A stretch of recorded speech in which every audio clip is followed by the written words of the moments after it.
മണ്ഡലം മുസ്ലിം league committee സംഘടിപ്പിച്ച മെഗാവിഭജന യാത്രയാണ് ഇവിടെ എത്തിച്ചേർന്നത്.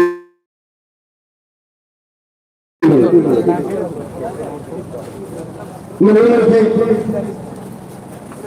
കോട്ടുമൽ നിന്ന് ആരംഭിച്ച പദയാത്ര വിവിധ സ്വീകരണങ്ങൾ ഏറ്റുവാങ്ങിക്കൊണ്ടാണ് ഇവിടെ എത്തിച്ചേർന്നിട്ടുള്ളത്.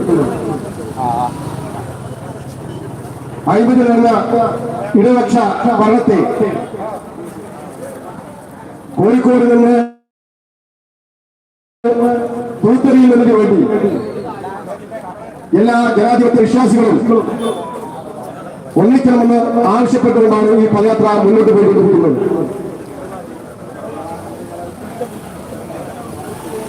ഈ സന്ദർഭത്തിൽ ഇവിടെ എത്തിച്ചേർന്ന ഈ പദയാത്രക്ക് ഒരു ഊഷ്മളമായ സ്വീകരണമാണ് ഇവിടെ കൊമ്മേരി ശാഖ മുസ്ലിം ലീഗ് കമ്മിറ്റി സംഘടിപ്പിച്ചിട്ടുള്ളത്. ഈ ഊഷ്മളമായ സ്വീകരണത്തിന് 1000 നന്ദി രേഖപ്പെടുത്തിക്കൊണ്ട് പദയാത്ര